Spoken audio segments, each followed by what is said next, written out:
ప్రభుత్వం పేదలు అనారోగ్య బాధితులకు ఎల్లప్పుడూ అండగా ఉంటుందన్నారు కోరట్ల నియోజకవర్గ కాంగ్రెస్ ఇన్ఛార్జ్ జువ్వాడి నరసింగరావు. 2 ఏళ్లలో 18,000 మందికి ప్రభుత్వం 5 కోట్ల రూపాయల సీఎంఆర్ఎఫ్ చెక్కులు అందించిందన్నారు. గత సర్కార్లోని సంక్షేమ పథకాలను కూడా తమ ప్రభుత్వం కొనసాగిస్తుందన్నారు.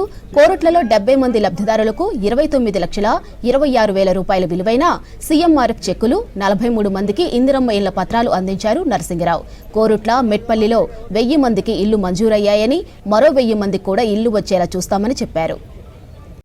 ఏదైతే కాంగ్రెస్ పార్టీ అధికారంలోకి వచ్చిన తర్వాత పలు సంక్షేమ పథకాలు కానివ్వండి, పలు అభివృద్ధి కార్యక్రమాలు ఏవైతే మేము చేసినామో వాటిని కూడా ప్రజలకు తెలియజేసే విధంగా మీరు ప్రజలకు తెలియజేయాల్సిందిగా మిమ్మల్ని ప్రత్యేకంగా కోరుతా ఉన్నాం. మరి 10 సంవత్సరాల నుంచి కొన్ని సమస్యలుగానే నిలిచిపోయినాయి, వాటిని పూర్తి చేయలేదు. ఈ 2 సంవత్సరాలలో ముఖ్యంగా మేము ఇచ్చిన హామీలను కళ్యాణ్ లక్ష్మి ఏదైతే పెట్టిరో దాన్ని అదే స్కీమ్ కొనసాగిస్తా ఉన్నాం. నేను స్కీమ్ పేరు కూడా మార్చలే కాంగ్రెస్ గవర్నమెంట్ వచ్చిన తర్వాత. అది కాంగ్రెస్ సంస్కృతి.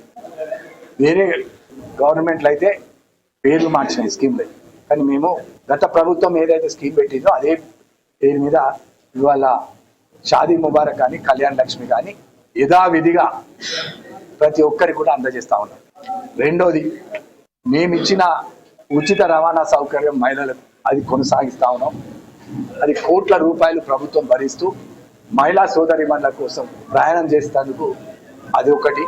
రెండోది, 10 సంవత్సరాల నుంచి వెళ్ళి రేషన్ కార్డ్స్ ఇవ్వలే గత ప్రభుత్వం. వాళ్ళందరికీ కూడా మేము రేషన్ కార్డు ఇచ్చినాం. గ్రామాల్లో కానీ పట్టణాల్లో కానీ చాలా మంది సంతోషంగా ఉన్నారు.